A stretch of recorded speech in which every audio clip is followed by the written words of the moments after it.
Hello everyone, my name is Vincent. In this podcast, I share my learning journey and reflections on the PDHPE subject. PDHPE stands for Personal Development, Health and Physical Education, is more than just a school subject. According to its 2018 K-6 syllabus, it plays a vital role in helping primary students lead healthy, active, and safe lives. It supports the development of essential physical, emotional, and social skills.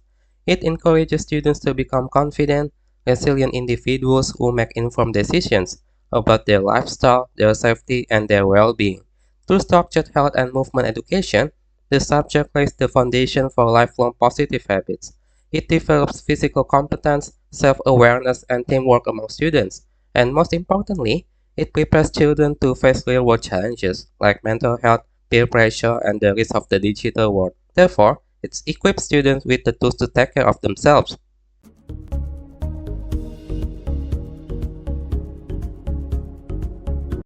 The game sense approach is a teaching strategy that really changes the way we think about physical education. Instead of drilling individual movement skills over and over, it puts students back into the action, into real game situations where they learn by doing, thinking, and collaborating with their peers.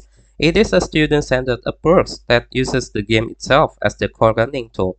So rather than focusing only on the skill, the learning happens through the game, through interaction, teamwork, and decision making in context. That means the focus is on the students, their relationships with each other, and the outcomes we're aiming for.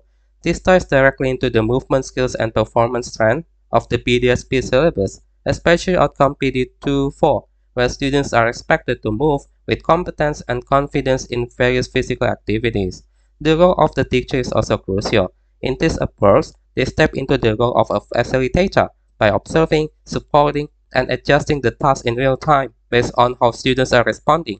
It is an approach that values inclusivity and differentiation, helping every student feel involved and capable. That aligns well with outcome PD29, which focuses on developing self-management and responsible decision-making.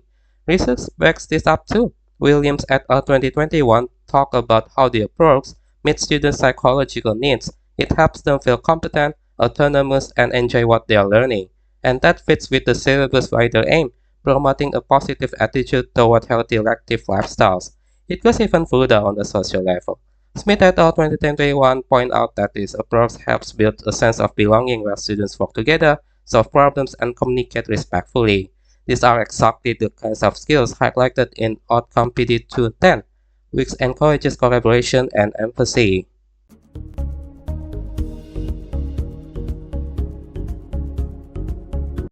When I came into my first PDHP theory tutorial in week 1, I held the belief that the subject was mostly designed for sporting students.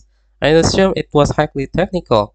However, my first perception changed very quickly.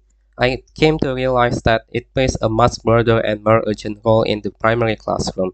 It is not just about physical movement, it is about helping students become aware of their health, their well-being, and their physical potential. It is also about equipping them early with the knowledge and the confidence to make healthier decisions as they grow. This realization made me understand that PDHPE is deeply connected to mental and emotional development.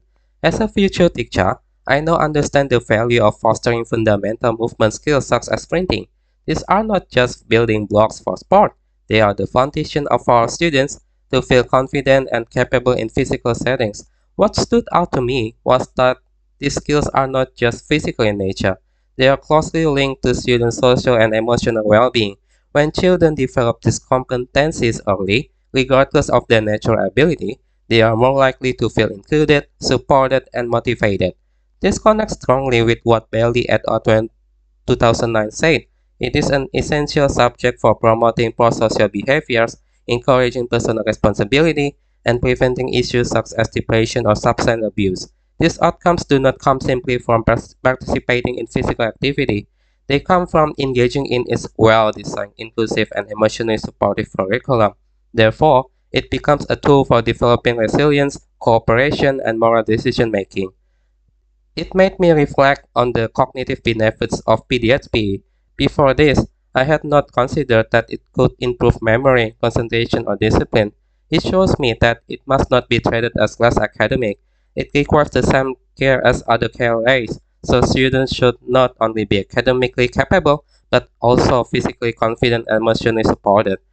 This experience has marked a turning point in the way I view my role. To become an effective teacher, I must constantly develop my own understanding and practice by taking professional learning, which will allow me to adapt learning experiences to meet the needs of my future students and to support their physical, emotional, and personal growth. In week 3, I was introduced to the game sense approach through a practical volleyball session. It was my first time engaging with this method, and it quickly challenged my assumptions about how PE can look in the classroom. From the very beginning, to warm-up games like zigzag hopping with scissors, paper, rock, and Pac-Man, I experienced how GSA places students at the center of learning with minimal teacher direction. At first, I was not fully aware of my role. I delayed joining my team during one of the activities. That moment reminded me of how important it is, as a future teacher, to model attentiveness and teamwork right from the start. As the session progressed, I began to see that GSA is more than teaching physical skills. It nurtures self-regulation, spatial awareness, and collaboration. In all small group volleyball games, each team's success depended not on individual skill, but on our ability to observe, adjust strategies, and support one another. This aligns with Buchanan 2022. Teachers must help students feel connected to both their bodies and their learning experiences. I saw this when my group moved from using forceful, uncontrolled throws to adopting more strategic passing, simply by watching and learning from our peers. That shift showed how important decision making and peer negotiation are in GSA. The final activity, a quadrant based volleyball game, highlighted how vital it is to read body language and anticipate the ball's direction. When our team struggled to stay alert and respond effectively, I realized that GSA is about thinking, communicating, and making decisions in real time. Buchanan also speaks to this, explaining how children benefit from student-centered, playful challenges that welcome ranging abilities. For reflection, I now understand that GSA empowers students by giving them choice and responsibility and facing mistakes as learning opportunities. As a future educator, I want to foster an environment with positive attitudes and joy in learning. This tutorial has built my confidence in using GSA not only to develop physical skills, but also to encourage well-being and lifelong healthy habits among students. In week 6, I engaged with the game sense approach during my final practical tutorial, which focused on athletics, running, and throwing activities. Before this session, I viewed athletics as traditional space for direct instruction. However, experiencing GSA firsthand shifted that perception. I realized that even linear skills like running and throwing can be taught in a collaborative, student-centered way.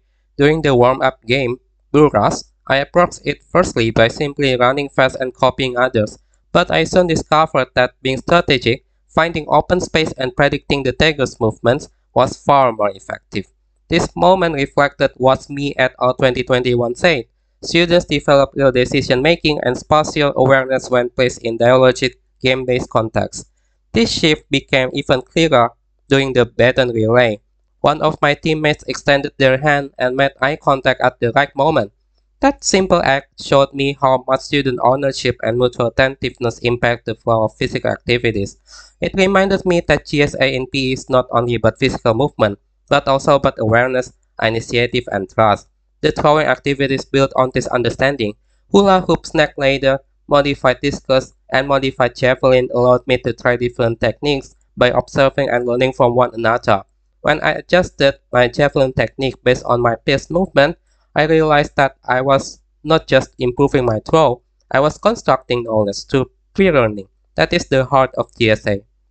Student-centered GSA reduce power imbalances and create mutual support. I saw this play out when my peers and I made decisions together and felt empowered to experiment. As a future teacher, I now see myself not only as an instructor, but as a facilitator of inclusive, creative, and safe learning spaces where students can grow physically, socially, and emotionally. For reflection, I realized that teaching athletics does not need to be rigid. With GSA, I can foster my students to be confident, collaborative, and enjoy physical activity throughout their lifetime in a meaningful way.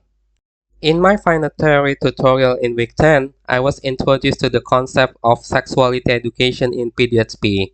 It made me feel quite uncomfortable at first. I had assumed that sexuality education was just another name for sex education, something that felt too inappropriate or even taboo for a primary classroom. Because of that assumption, I hesitated to participate in classroom discussion. I was unsure how such content could be relevant or even safe for young learners. But as the session continued, my understanding began to shift. I realized that sexuality education is not just about reproduction. It is about helping children understand the emotional, physical, and social aspects of growing up. Things like consent, gender identity, and respectful relationships. More importantly, I learned that the curriculum presents these topics in age-appropriate ways. It focuses on students' needs and supports the development of essential life skills, problem solving, decision making, and communication. This realization made me think of the research by Ezer et al. 2018. They found that many Australian teachers still approach sexuality education in a teacher-centered, surface-level way. It is due to discomfort, anxiety, or a lack of proper training. That really resonated with me. I now understand that avoiding these topics just because they feel uncomfortable can deny students the knowledge they need to safely navigate the world, both online and offline. As a future teacher, I am not only responsible for delivering content, I am responsible for shaping safe, inclusive environments where students feel supported, heard, and respected. This means being open to learning ourselves, especially when it comes to sensitive or complex social topics. Reflecting on this experience, I now feel motivated to overcome my own discomfort. Through professional learning, I will build the confidence I need to take sexuality education responsibly and meaningfully. My goal is not to filter content based on my own beliefs, but to provide students with the tools they need to think critically, act respectfully, and grow into informed individuals in today's diverse world.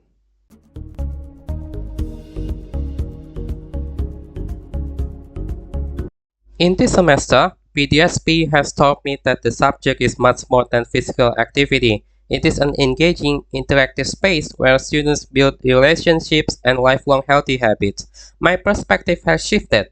I now see my role as a facilitator who empowers students to take ownership of their health and well-being.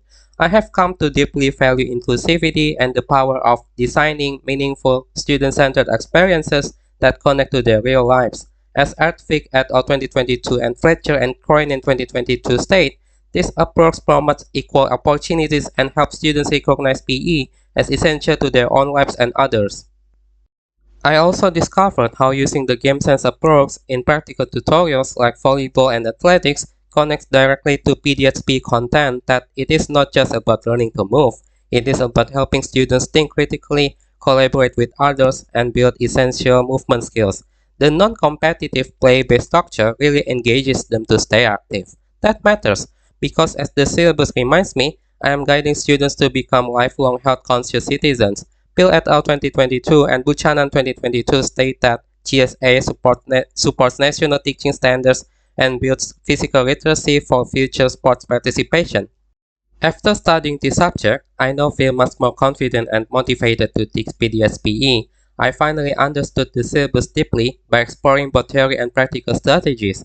They will help me lead inclusive and engaging lessons. What truly motivates me is the finding by Telford et al. 2012 that physically active children tend to excel academically, especially in literacy and numeracy. That changes how I see it. It is not just about movement, it is about supporting students' whole development. As Rance and Garrett 2015 suggests, this confidence enables me to emotionally connect with students and apply teaching that helps them understand and manage themselves. Thank you for your time.